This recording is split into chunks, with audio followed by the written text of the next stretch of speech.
নেড়া বেলতলায় একবার জয়, বাংলা এই প্রবাদটা একদমই খাটে না মুমিনুল হকের ক্ষেত্রে। শামার জোসেফের করা আগের ওভারটাতেই টানা 2 বলে 2বার আউট হতে গিয়েছিলেন মুমিনুল, তবে 2বারই জীবন পেয়েছেন। একবার ক্যাচ ফেলেছেন উইকেটকিপার ডা সিলভা, আরেকবার স্লিপ থেকে একই কাজ করেছেন মিকাইল লুইস। কিন্তু এই 2বার সুযোগ পেয়েও তার সদ্ব্যবহার করতে পারেননি এই ব্যাটার। রোচের পরের ওভার, এবার আর কারোর উপর ভরসা করতে হয়নি তাকে, নিজের বলে নিজেই তুলেছেন ক্যাচ।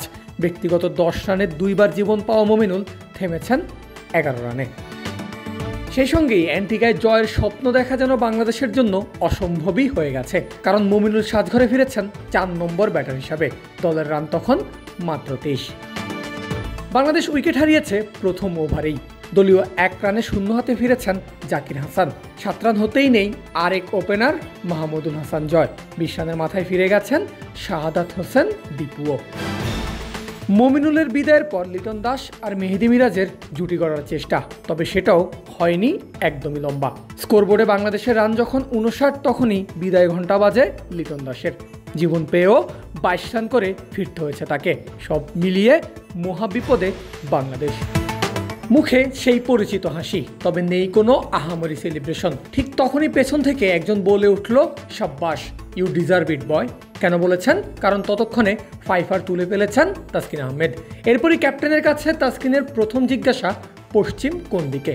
মিরাজ দেখিয়ে দিতেই ঝুঁকে পড়েছেন মাটিতে, লুটিয়ে পড়েছেন সিজদায়। সাদা জার্সির ক্যারিয়ারের প্রথম ফাইফার বলে কথা।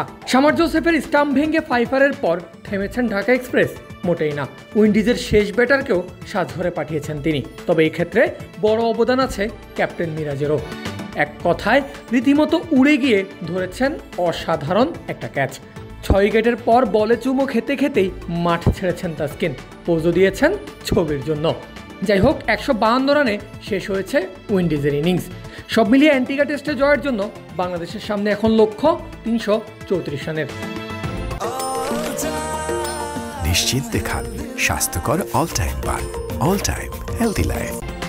অ্যান্টিগায় যখন তাসকিন একের পর এক উইকেট তুলছেন, তখন সৌদি আরবে চলছিল আইপিএলের নিলাম। প্রত্যাশা থাকলেও নিলামে জায়গা হয়নি বাংলাদেশি পেসারের। তবে এমন দিনে নিজের দলের জন্য সেরাটা বিলিয়ে দিচ্ছেন ঢাকা এক্সপ্রেস। অনেকটা একা হাতেই ধসে দিয়েছেন ওয়েস্ট ইন্ডিজের ব্যাটিং লাইন আপ।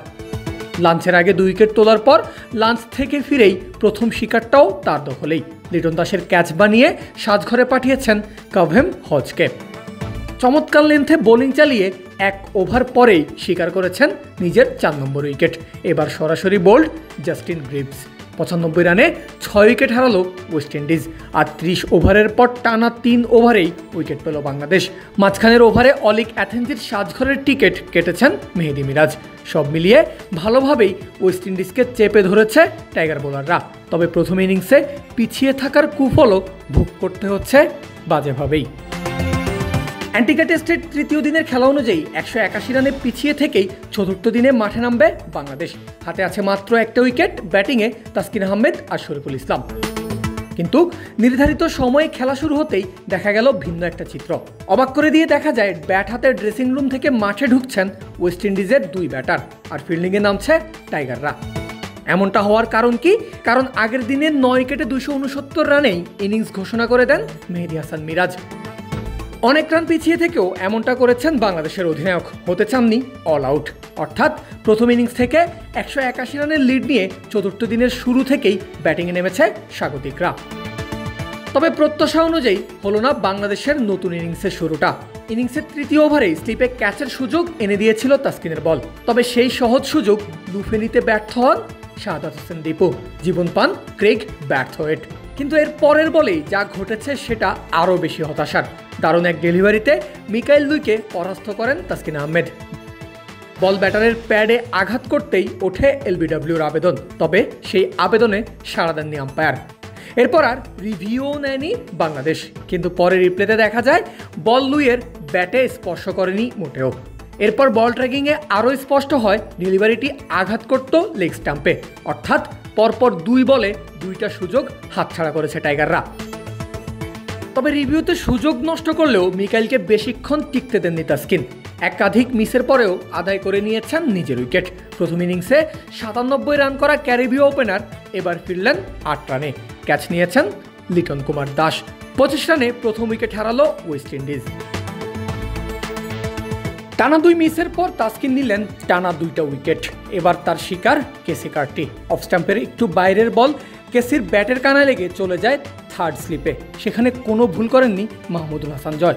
35 রানে দ্বিতীয় উইকেটের দেখা পায় বাংলাদেশ। এর পরের ওভারেই তাসকিনের সঙ্গে যোগ দিয়েছেন শরীফুল ইসলাম। প্রথমবার জীবন পাওয়া ব্র্যাথ ওয়েটকে ফিরিয়েছেন তিনি। এবারও স্লিপে ক্যাচ, এবারও বল জয়ের হাতে। 39 রানে উইন্ডিজের 3 ব্যাটারকে সাজঘরে পাঠিয়ে দ্বিতীয় ইনিংসে দারুণ শুরু টাইগারদের। শুরুর ক্ষতি পুষিয়ে নিয়ে 39 রানে 3 উইন্ডিজ ব্যাটারকে সাজঘরে পাঠিয়েছে বাংলাদেশ। তাই বলা যায় দ্বিতীয় ইনিংসে দারুণ শুরুই করেছে টাইগাররা। লাঞ্চের আগ অবধি খেলা হয়েছে 25 ওভার, 3 উইকেটে, যেখান থেকে 61 রানের সংগ্রহ পেয়েছে স্বাগতিকরা। ওয়েস্ট ইন্ডিজের লিড দাঁড়িয়েছে 242 রানের। পারভেজ আল হাসান, ক্রিক ফ্রেন্জি।